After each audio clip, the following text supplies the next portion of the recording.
I am Ben Doc Askins, the psychedelic science war storyteller, and this is the Anti-Hero's Journey podcast.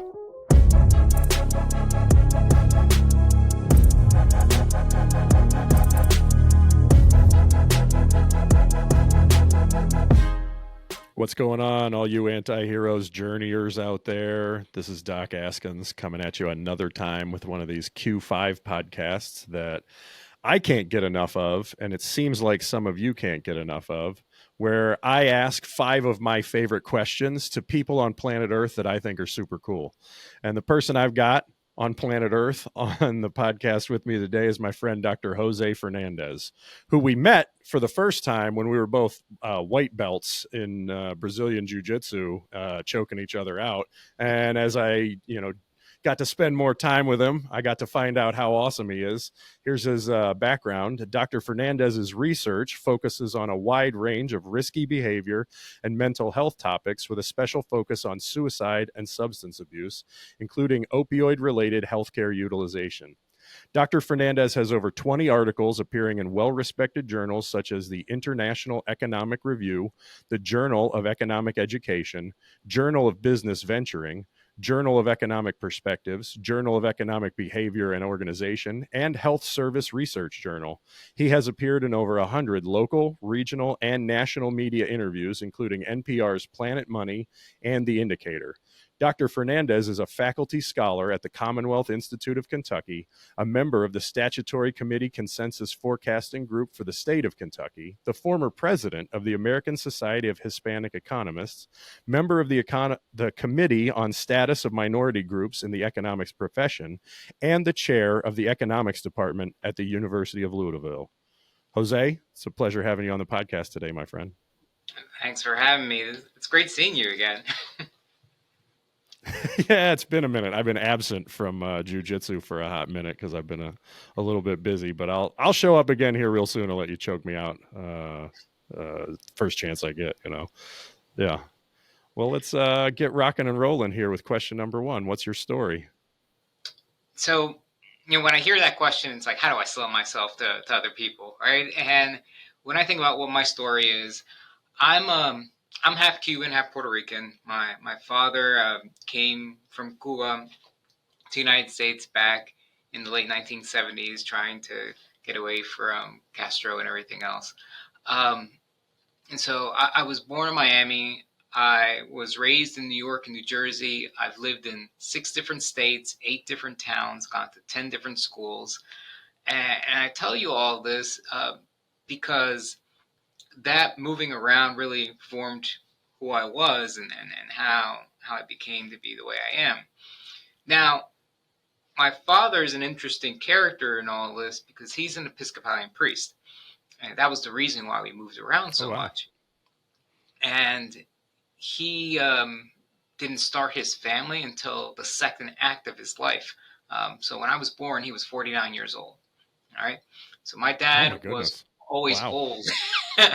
To me, he was always old to me when I compared him to other dads that are around, and that meant that in my brain I was kind of running a race, right? You want your parents to see your accomplishments and everything else, but I was like, I don't know how much more time I have with this dude, and so it really fueled me to be kind of this overachiever in lots of different areas. Funny thing is that right now, I've done all those things that you mentioned. I have 2 wonderful kids, a wife, chair of the department. I'm still younger right now than he was when I was born, right? Wow. Yeah, that's insane. And he's 94 years old, living his best life in Florida. So, if anything, the joke's on all of us. He's found a way to live 2 lives. They say you only have 1 life to live. Well, he figured out a way to do 2. Sounds like he's on the third one, maybe, if he's retired down to Florida. He retired like 4 times. I was like, I'm not coming to the next one. It's over. It's over. I'm not coming to the next one. But so that's how this whole thing started. I later went to college over at the University of South Florida. Wanted to be pre-med, like half the people going there, going in. And you start doing your extracurricular activities. You go and volunteer at the hospital. You go to these meetings. And I went to this meeting called the American Medical Student Association meeting. And this is wherein they bring out people from medical schools and doctors of all types and bring them onto the stage, and they tell them about your life. And I remember I went there one day, and this young lady who was all disheveled, looked unhappy, comes across the stage. To this day, I don't remember what she said, but all I could think to myself was, I don't want that. I don't want that to be my life. Mm. And I left that Yeah. meeting with this sense of angst, because I was like, I'm not going to be a doctor. This is not what I want to do. I ran to my security blanket at the time, which was math. And math people don't talk to other people, which really bugged me. And I was lost. Yeah. So I had to fulfill a social science requirement. And in that, I took economics. And economics was this one place where you got to study people and you got to marry with math. And I just fell in love. Econ has now always spoken to me. It's always something I want to do. And it's got me to where I am now. So that's kind of how it all started. Went from there, finished my degree, had a little business in between that, and went to the University of Virginia, got my PhD. When I finished my PhD, I came over to the University of Louisville, and I've been here since. And so that's the quick rundown of who I am. The quick and dirty version. What was the little business that you ran in between graduating and doing your PhD? Sure. So my first job was as a dishwasher, and I was like, yeah, I'm not doing that again. I did that as a kid. I had a paper route. Yeah, and so I started looking for different ways to hustle money, and one of those was tutoring, and then later I learned how to do salsa dancing, particularly one type called casino salsa, which is kind of like Cuban square dancing. You dance in a set of partners, and you pass partners off. And so we ran a business teaching casino salsa in Tampa, Florida, for a couple of years. I got hired by the city a bunch of times to like go into parades and do all types of stuff. I had a standard club I got to do the openings to. You get to go to concerts for free. It was great. It was a great thing. What I didn't understand at the time, though, was good business practices.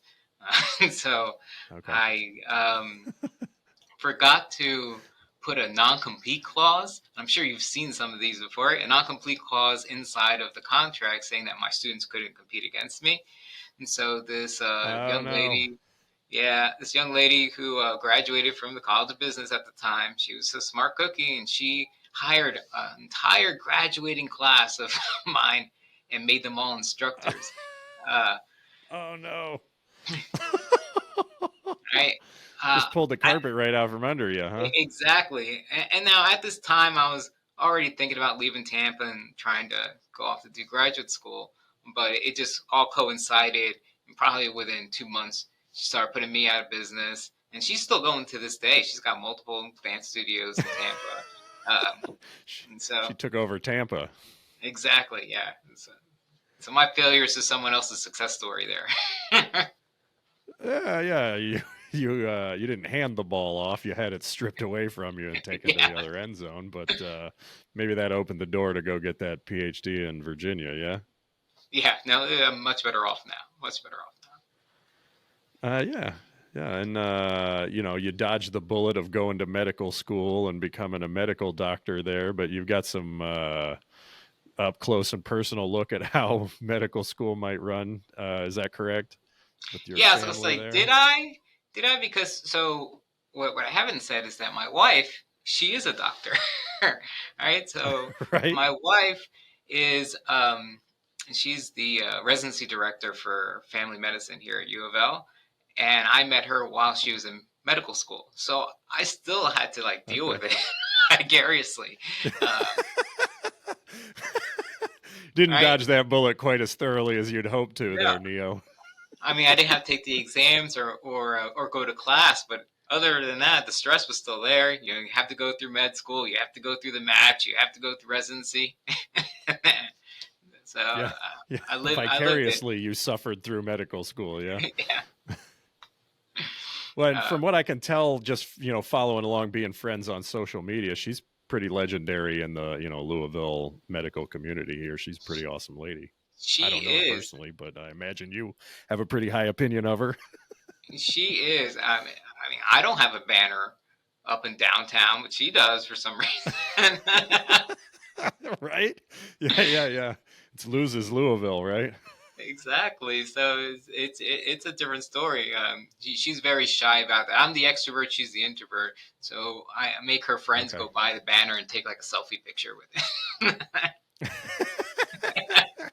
Just give her own hashtag and let everybody run loose with it. Nice. Exactly. That's nice. Yeah. Well, cool. Anything else about your story? Like, you kind of wound things down there. You got your PhD in Virginia. You've been, in the economics department at U of L for how long now? I've been here for 16 years now. The other things that are part of my story, and these will probably come up later on as we go through these questions. When we moved to Louisville, we had a couple of surprises along the way. The first surprise was that we were pregnant again. Um, Oh, yeah. and I didn't know that when I bought my first house that I would need that extra room. But at Yeah. the same time, we received the diagnosis that my eldest son is autistic. Um, Oh, wow. and you have to understand that at that time, so this is 2007. At that time, um, my if you were looking at autism, it was still considered this very rare disease, or no, I shouldn't say disease. This very rare disorder. Um, Mm-hmm. to give you an example, when my wife had a rotation um, in the psychiatric rotation, there was an autistic patient there. And the attending on staff was super excited because he's like, "Oh, here's someone. I want you to meet this person. I want you to talk to them, uh, pay attention to these things. And, this might be the only autistic person you see in your career." That's what was said to her at that time. Wow. Yeah. Um, Wow. all right, fast forward today, we're now at 1 in 58. Uh, Depending on the gender, if it's boys, it's almost 2% at this point. Mm-hmm. It's a very different story. And so we come to Louisville, we get that diagnosis, and no one's ready yet, right? You have these uh, pediatricians who are just a chapter ahead of you in the book, in the sense you have these Yeah, psychologists sure. who are just ahead of you. Um, you have these speech pathologists. I remember specifically going to one of the appointments, and they're reporting different things to you. And one of the things she said was like, "Well, there are these values, but those values are not important." Be like, "No, those values are extremely important, because if those values didn't cross a certain level, we wouldn't be here talking to one another." Right? Right. Um, Right. so, his experience, even now, still profoundly affected the way I view the world. When you normally think about a family and two kids, a lot of times parents are just concerned that they can raise two well-functioning adults that can go and do well for themselves. I now think about, I have to save for three people going to the future, right? Yeah. That I'm always Yeah. gonna have him, and it's an additional thing that you have on you at all times. And so that was a pretty big thing, and it's driven a lot of my decisions since then. Yeah, that's absolutely massive. I appreciate you being willing to open up around some of those sorts of things. I didn't know that about your family until just now. I know it takes a village for sure to Yeah, kind of come around a family system. that has a person with autism spectrum disorder in there. I know that my supervising physician in Lexington is an autism specialist, Dr. Kristen Dawson.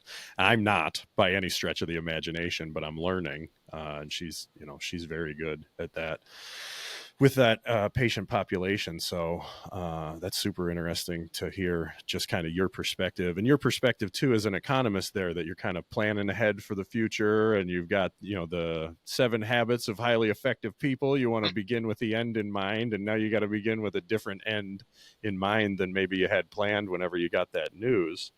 But I appreciate you telling us a bit about what that's been like. Would you be willing to explore that a little bit more? Like, tell us a bit about what that's been like since then. Yeah. So some of the things that people may not realize: if you have a child with special needs, um, you of course are trying to get them services and things of that nature, but there's this constant battle that you're dealing with. All right. One is, any investment you make today in your child is money you're taking away from their future. Right? And that might not seem obvious at first, but anytime you're spending dollars now, that's money you could have put away in an IRA or something for your kid when you're no longer around. So you're making that trade-off all the time, and you're doing that trade-off asking yourself, will this treatment, will this intervention make them a more successful adult? Thus, they won't need that money back then. Or am I just throwing money away? Right? You have to deal with that. There's that opportunity cost that none of us get taught to think in terms of, right? Right. So that's one of the things. Second thing that you don't hear too much about is, just because you get a diagnosis from your medical physician doesn't mean that the school system views it the same way. So you have to go through this other wormhole through the school system in order to get services, and that's an entire thing all by itself. So IEPs is what they're called, and you have to defend yourself against them. Then the government gets involved, because you potentially have someone who can qualify for disabilities, which will be a person receiving some services from the government, and now you have them in your business asking you questions, and whether or not, if they were to receive these services, would they have to be taken away from you? Would they have to be honed somewhere? And so you're feeling like you're also getting attacked personally when these things are going on, and they're just trying to protect the child, but it's a very different environment than when you have everything in house with a typical child. So yeah, absolutely. So anyway, we had that going on. He gets the diagnosis, and at the same time, I'm telling you that my youngest son is being born. Now, my youngest son decided that he wanted to come into the world earlier than he was fully baked. So oh, no. he so you decided, visited Corsair?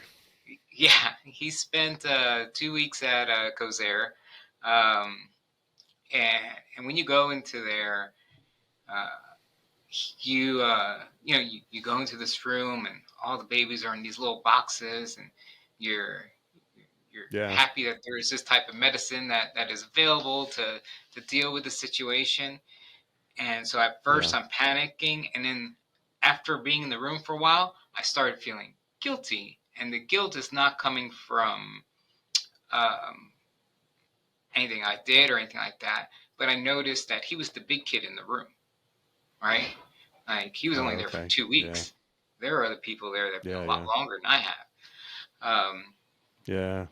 So he made it through that first week just fine. Then he went to the step down, and he was finally able to come home. But when I tell you the 2 stories of the 2 births, you'd guess that he was the one that would have all the issues. Instead, he's fine. He's the tallest one out of the 4 of us. He's an artist. It's a totally different story. Awesome. Yeah, we have my wife and I have 2 NICU graduates from Corsair as well. They were relatively short stays for both of them, fortunately for us, but we, sat in the rooms there with folks who'd been there for, months at a time, and all the love and all the support in the world to the Corsair Children's Hospital here in Louisville. They're amazing people that did some awesome work for my kids. And like we've gone a couple of times to the zoo. The U of Yeah, L Zoo has a NICU graduates like reunion thing. We've gone to some of those. It's awesome to just kind of see all the people there with just huge hearts doing the medicine downtown. Yeah. Anyway, just wanted to amazing give work, them a shout amazing out. people. Yeah. Yeah, absolutely. Man, what a story. I feel like we could talk just about your story for the rest of the time, but I'm going to keep things rolling. I appreciate the degree to which you opened up about some of that stuff. And maybe we'll bring you back around and we'll do one of those like 9-hour long Joe Rogan podcasts so we can just talk about whatever the hell we want or something later on. I don't know who listens to those things for that long, but yeah, they're having fun. So why couldn't we? Right. Right. So first question's about what's your story and about your past and about memory. And then the second question is to kind of transition to the future and to your imagination and how you see things going. So what are your intentions going forward? So my intentions going forward. Um, I mean, I'm someone who always has these little short run goals that I'm trying to hit. Um, Go to college, get a PhD, get tenure. Now I'm going up for a full professor, assuming I get it. I'll be Yeah. the first full Hispanic full professor at the College of Business at the University of Louisville. I'm testing Outstanding. for purple belt a week from today. See how that goes. Oh yeah. You slingshotted way past me. Damn it. All right, Yeah. great. So, Got some catching though, up to do. Nice. yeah, no, but you'll do fine. You'll get there. Um, so those are like these short run things, but long term, I've taken up spaces where most people don't look like me, and a piece of me has to remind myself of that. That I'm not just representing myself; I'm representing another group. So, give you an idea. Uh, Hispanics are the largest ethnic minority inside of the United States, roughly around 20% Mm-hmm. of the population. Make up about 17% of undergraduate students, 9% of graduate students, only 6% of all faculty, and only 3% of Yeah. those become full professors. So Yeah. I have to be present, right? I have to show people that I'm here, and I have to take up spaces that aren't normally what people like me look like going into. Yeah. Um, Yeah. and so that's something that is ever present in my mind. Um, it's part of the reason why I do the things I do in economics, and I want to continue doing those things. That's a bit of the professional side. On the research side, I love chasing questions that are what I call taboo economics. I love chasing questions where people want to know the answer to this question, but they don't want to ask the question, right? Right? Yeah. Yeah. Yeah. Yeah. Uh, Freakonomics sort of stuff. Yeah. yeah. So that's why I work in a lot of these weird little areas. Right now, I've been working on this thing about who measures a suicide, who measures a homicide, who measures those things. A lot of people assume, oh, some doctor comes by and says this is this and that's that, right? No, that's actually not the case. For a grand majority of deaths, it's some guy or a lady who's a coroner, and this Yeah. coroner doesn't have to have any medical degree. If we're lucky, the law requires them to get some training. You know how much that training is? Yeah. 40 hours. Do you think your education is the equivalent of 40 hours? Um, Not close. all Yeah. right, so they, I they have to wish. do about 40 Yeah. hours, and they get to determine what's a homicide, what's an accidental death, what's a suicide. Oh wow. Yeah. And what I've been studying is figuring out how many suicides have they missed, how many have they just kind Yeah. of pushed over to the side. Um, and it's not an insignificant amount. It's about 1,200 deaths a year that should have been classified as suicides. but instead we have these Yeah. individuals who are doing it anyway.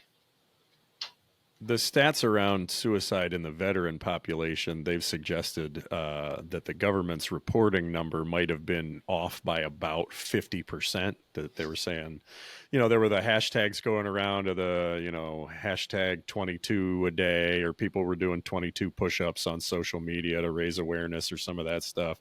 Turns out you should have been doing twice as many push-ups, because it's more like 44 a day.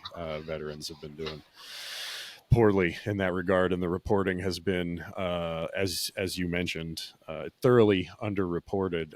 The recent episode I had a while back with Wiz Buckley, he brought some attention to some of those stats that some major colleges have taken a look. It was, as I understand it, was actually COVID death reporting that started to bring this into the public consciousness, awareness that the level of expertise required to sign a death certificate might need some reevaluation at this point in society, because everybody wanted to understand the COVID stats, and then it was like, who decides whether they died of this or that or the other thing? And turns out it doesn't take much to be the decision maker in that regard, like you were saying. Is that pretty accurate summary from your perspective? It's pretty accurate. I mean, like, just to give you an idea, I already give you the education requirements. So you just have to graduate from high school. Only 2 states require that you haven't committed a felony. and yeah, the very progressive states requiring that, those 2 states. right. And what might surprise you is that in some of these elections, some of these coroner elections, actual physicians lose to people who are not. Yeah. And so it's a popularity contest. It blows the mind. I have a colleague who's like, "Oh, if I ever run for office, it's going to be for coroner." Like, there's no competition there. That's exactly what I'm going to do.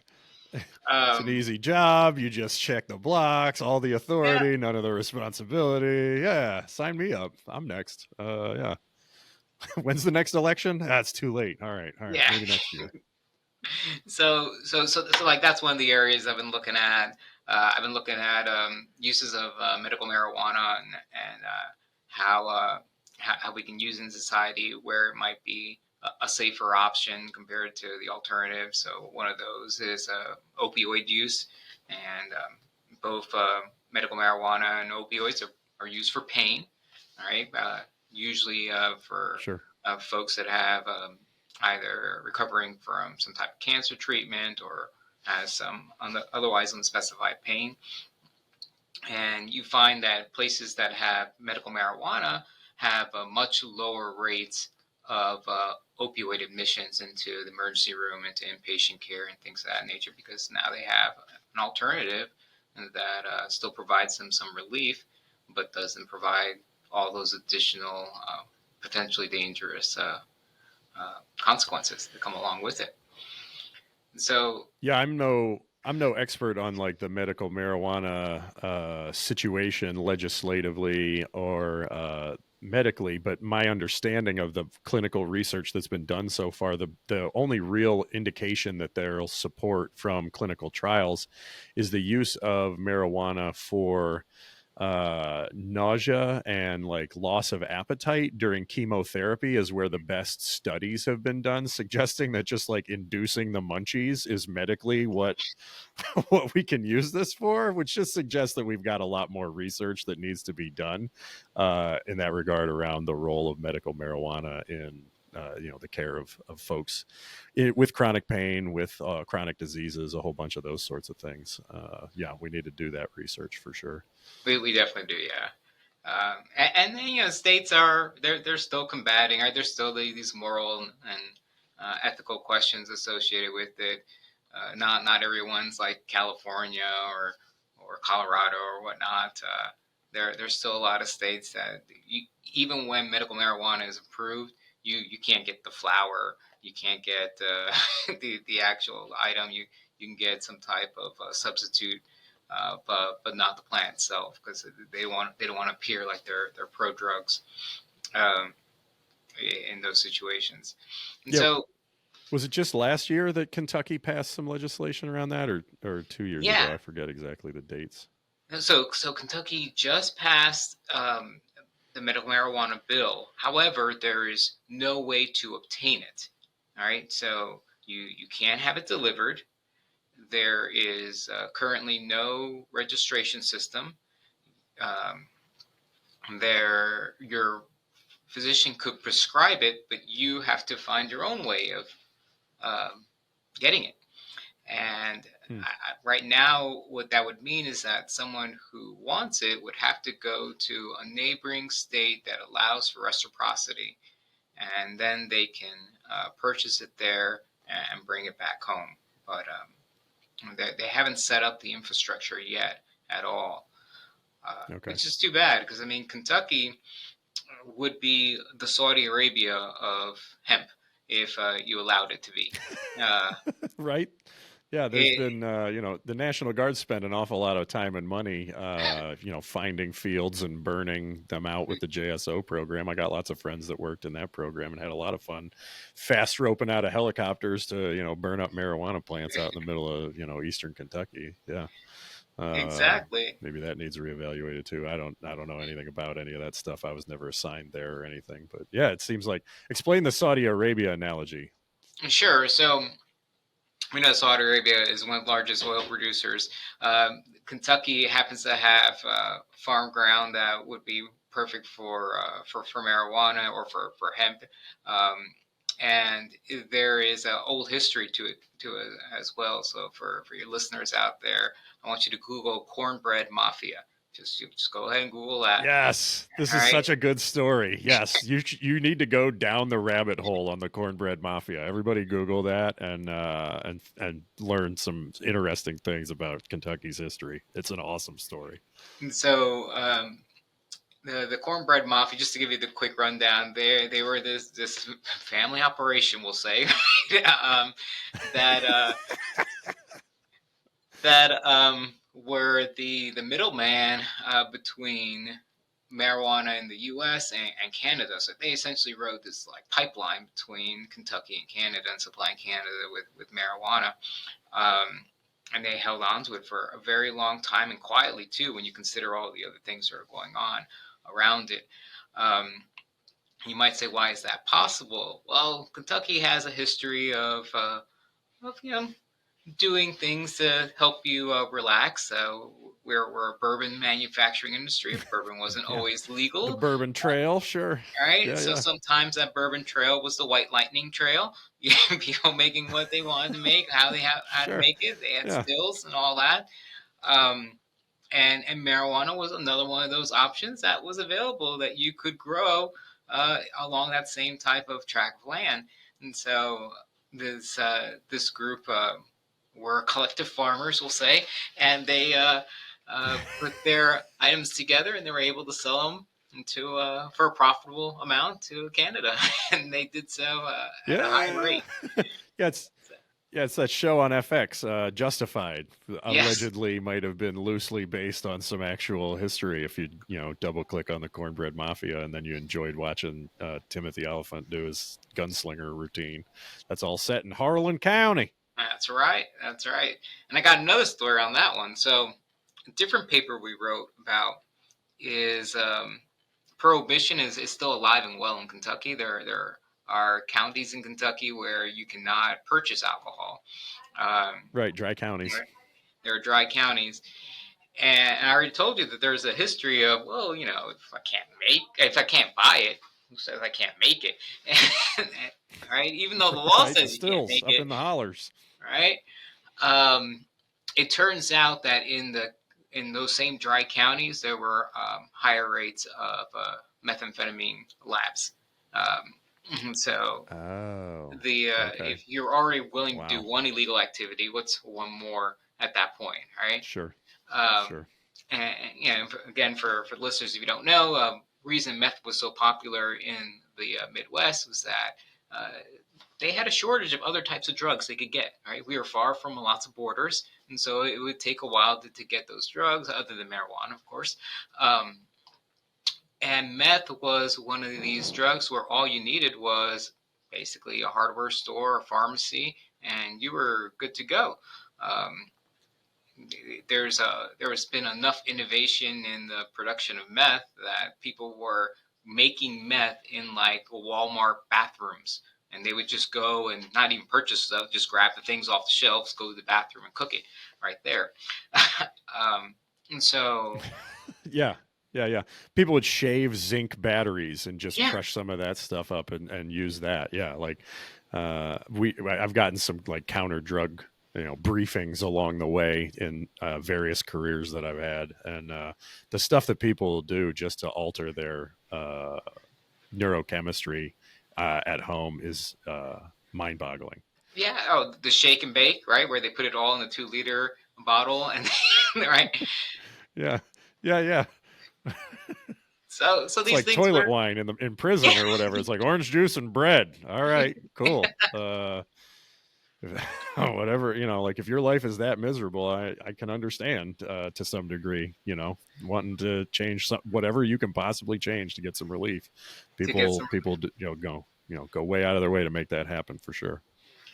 And so that If we that could just happened quite orient a lot. that level of motivation towards like entrepreneurship of some other kind, some like way that gives back more than it takes from you and from your community, I think like the level of what do we call it, like motivation oriented behavior, like you got an end in mind and you're going to chase that end. If we could just direct an addict in a different direction and get them addicted to love, joy, and peace instead of meth, opioids, and bourbon, I think that would be like the ideal scenario for the future of Kentucky and the world. But I don't know how to connect all of those dots. Maybe you do as an economist. You can help me figure out how to do that.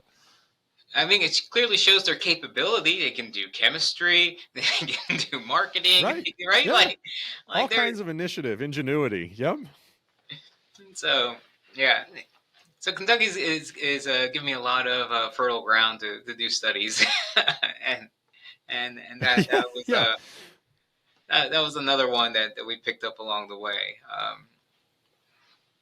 And Well, and all, I'm gonna diverge for just a second, if you'll let sure. me. We had talked before before I hit record about maybe you explaining a little bit around what's called a negative income tax. That might be a way that kind of frees up people's lives a little bit.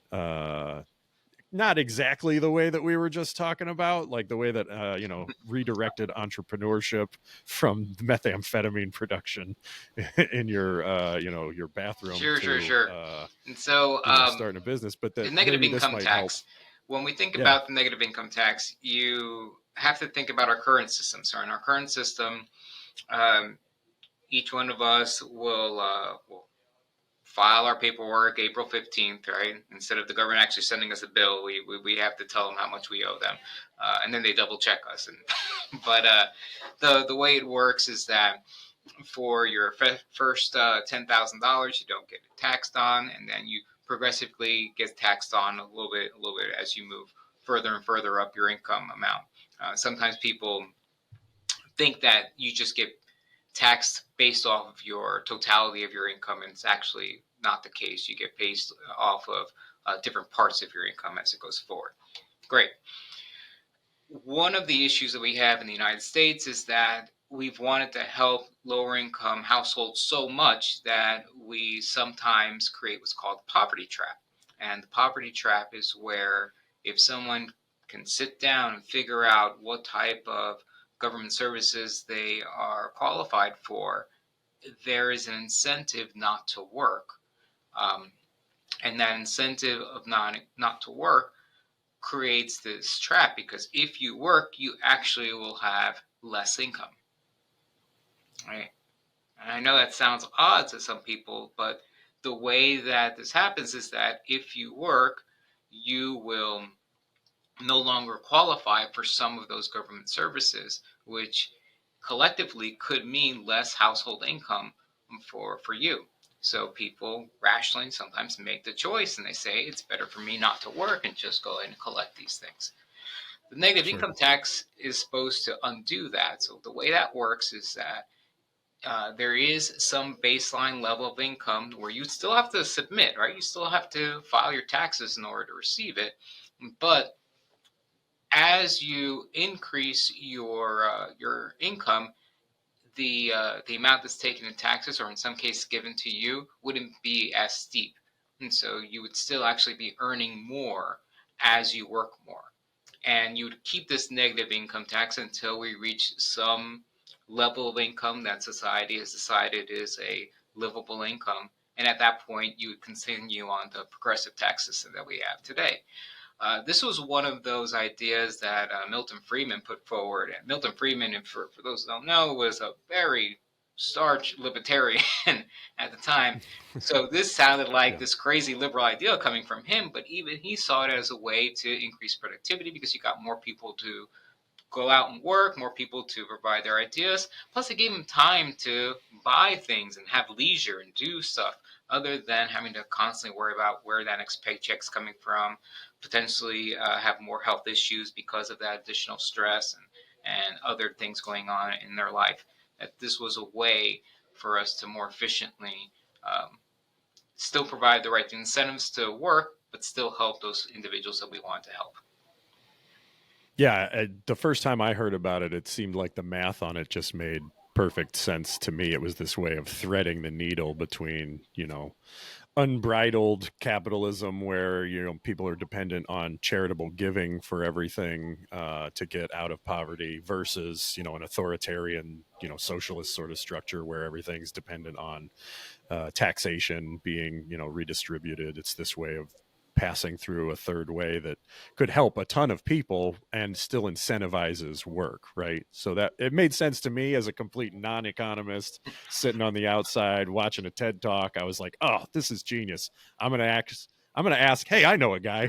I choked this guy out a week ago. I'm going to ask him if this is a good idea or not. And at least you and I were on the same page about that, and that made me feel good. Yeah. So I wanted to ask you about it and get that put out there. Yeah.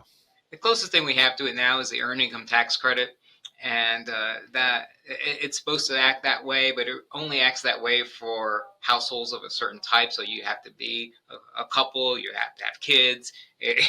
In that situation, it does act like a negative income tax, but I would like to see it for anyone, right?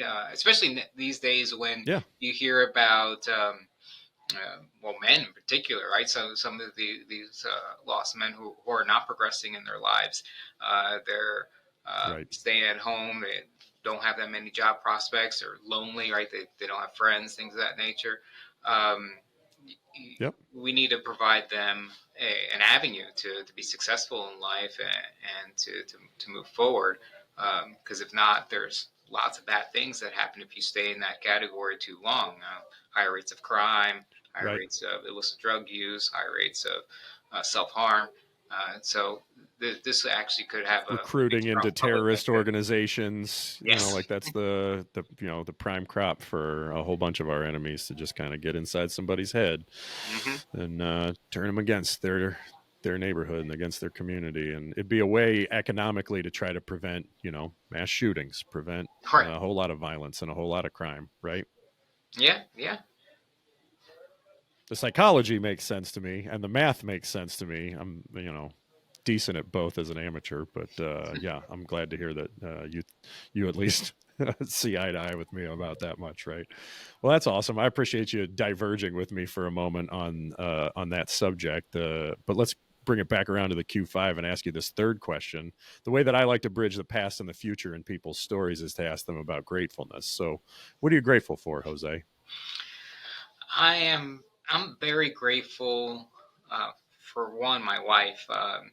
She's a rock. She's my intellectual equal.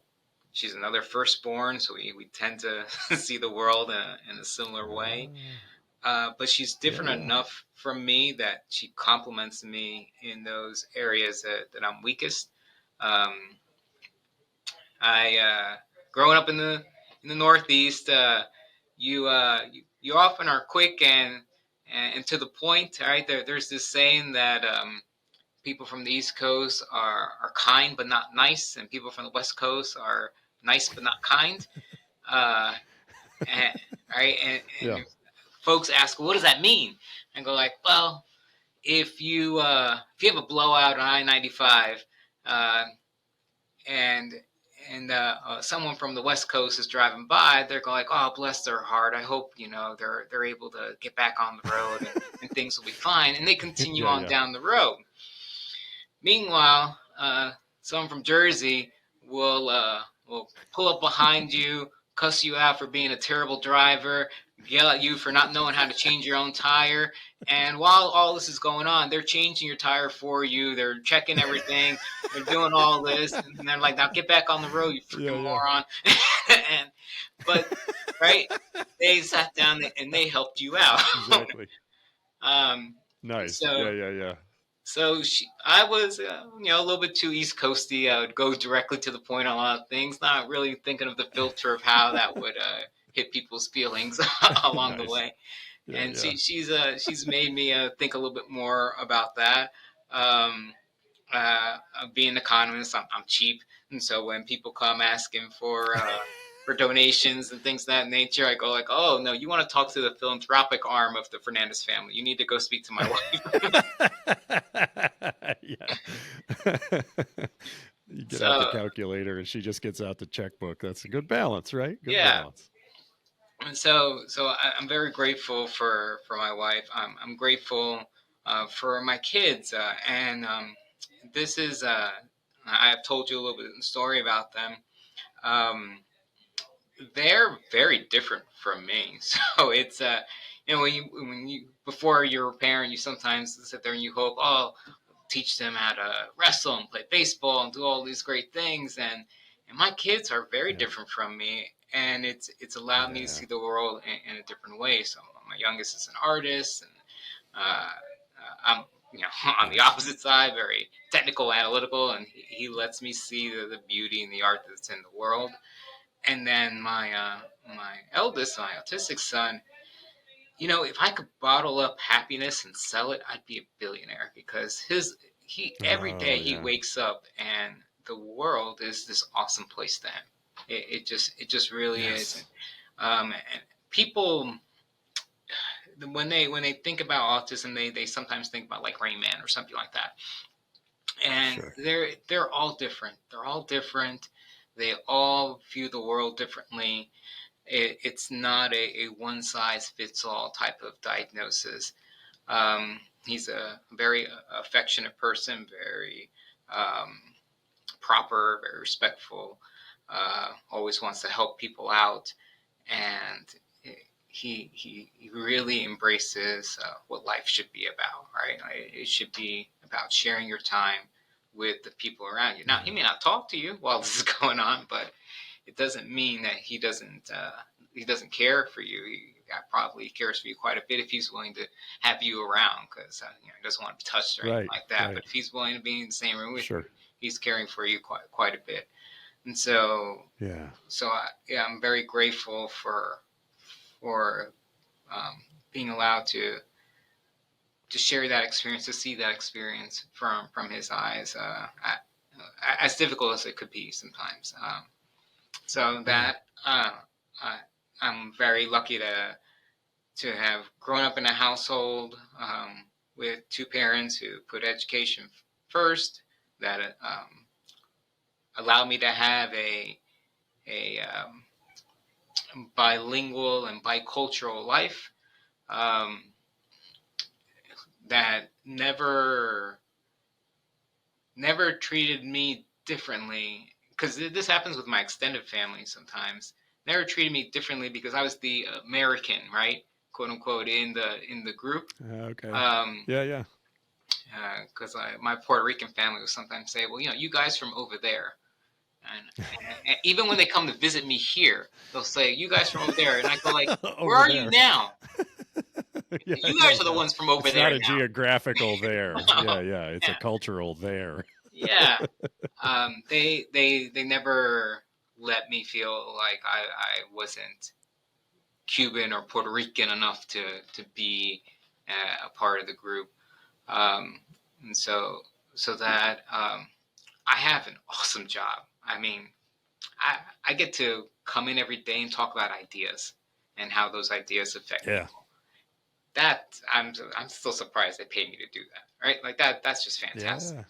I have an Nice. absolutely great job where I get to connect with bright minds, get to talk about complicated ideas, and see how we could potentially change the world in a better way as we do that. Um, and so I'm very fortunate for that. Um, the fact that I moved around a lot meant that it was easy for me to make friends, but hard for me to make attachments, if that makes sense. Okay, sure. Um, Yeah, I understand that. so I'm grateful for the different circles of friends that I have, even though they don't necessarily intersect. I have my academic friends who I've yet to convince to roll on the mats with me, with the right.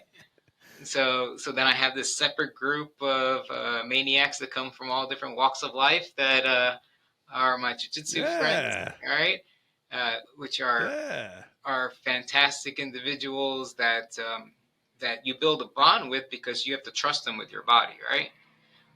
Yep. That's Yeah, yeah. that's something that folks don't necessarily understand. It's the reason you get so close to these people is that there's a level of trust that's required in order to do what we do.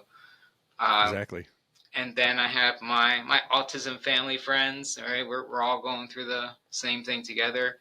Um, Yeah. so I have these circles, and then there's the general Hispanic community, and it's kind of weird that none of those four really kind of overlap, but each one of them bring me Yeah. something different and allow me to be who I am in a different way.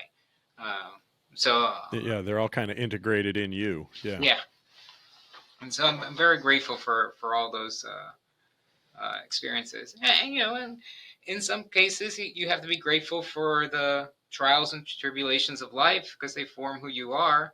Um, Part of the reason that I study the things I study is because they're personal to me. I've told you about my personal connection to autism. Um, the reason I study suicide is that my grandmother in Cuba, who I never got to meet, she committed suicide. Um, Mm. she uh, she basically died of a broken heart. Oh, My wow. grandfather passed away, and she was with her boys Mm. for a couple years after that, and then she decided one day that that was that. Um, so Yeah. it's something that is my way of paying forward, right? If I can save another life, that'd be great. Even if it's not me directly, if I can save another life, that'd be fantastic. So that someone else's grandmother will Yeah. still be there. Yeah. Yeah. Yeah. I'm right there with you. Mm-hmm. As far as like, let's take that suicide number down all the way to 0 if we can. We'll figure out some ways. You do it your way, I'll do it my way, and we'll meet in the middle. All right. Right? Yeah. Well, that's beautiful, man. Thank you for sharing some of the amazing things that you're grateful for. With all that gratefulness, then, what are you creating? What am I creating? That's a great question. I hope I'm creating a great life for my son. Um, Yeah. I hope that, and I do feel that way. I do feel that society overall is becoming more accepting of a lot of things. So hopefully, I'm creating that. Second thing I am trying to create, and I'm in a position to do so, is to make my discipline, economics, more accepting of more folks. Um, I'm a bit of a Yeah. unicorn in the discipline. There's to give you an idea, right? Women make up more than half of college students right now, and they make up more than half of medical students, for example, right now. Sure. Uh, but only a third of economists are women. Uh, Okay. Much fewer are Hispanics, so somewhere around 10%. And if I were to tell you Mm. the number of black women who are economists, you could count them on your hand uh, in any Oh, given wow. year. So Yeah. it's not a very inclusive place right now. And we need to be more diverse because econ affects everyone, right? I mean, yesterday, Exactly. the Fed decide not to increase interest rates, that affects everyone. That affects what home you're going to buy, what car you're going to buy, all these things. So we need more people and their experiences in there. And that's the reason I do a lot of these things in the discipline. I'm about to be the co-chair of the Committee on the Status of Minority Groups in the economic profession. And the whole idea is to move forward there with those folks. I'm working with a team on how can we get people from who look differently than what you might find in a typical textbook to appear inside of classrooms and appear inside of these textbooks. How can we put more of those folks forward? Anything to make econ more representative of the folks that we're studying. I mean that's the truth. So, of the whole economy, right? Right. Yeah. That's what I've been working towards. That's what I see the second half of my career really working towards. If I can lift folks up, then that'd be great. Professionally, whenever someone does a favor for you, you should think of favors as being intergenerational. You don't pay it back to the person who gave you the favor. You pay it back to the person who's behind you coming up. All right. Yeah. That's the way you should think about favors when they're professional favors. The person ahead of you doesn't need they're already ahead of you, right? Right. They're in that it's a position. Different kind of reciprocity, right? Yeah. Right. What they need you to do is to turn around and do the same for someone else behind you. And you gotta be a lifter. Do you even lift, bro? That's right. So that's how I see myself right now. Nice. Yeah, that's beautiful. I like that a lot. That's a hell of a thing that you're creating there. I'm completely in favor of that. That's beautiful. So with all your story and with all your intentions and all your gratefulness and all the beautiful things you're creating, that brings us around to our fifth and final question, everybody's favorite, the identity question. Who are you really, Dr. Jose Fernandez? Who am I really? So we started this with how do I sell myself? But if I were to say who I really was, I try to present myself as this confident person, always low key, always kind of in control. I am a control freak. I'm a control freak with terrible travel anxiety, who's haunted by a future where he isn't there for his sons.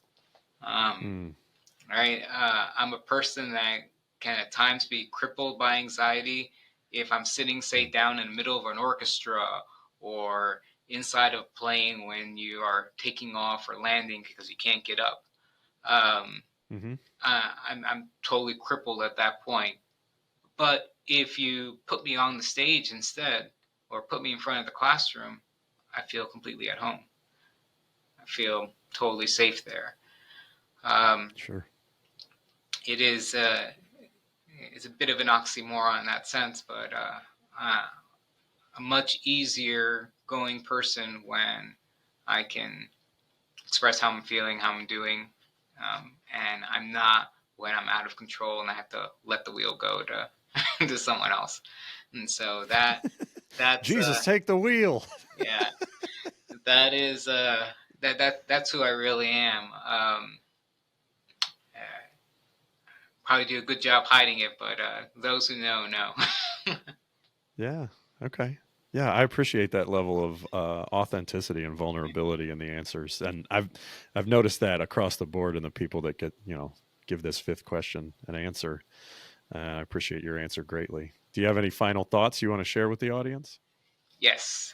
So I want everyone who's listening to remember that the most expensive thing that you own is your time.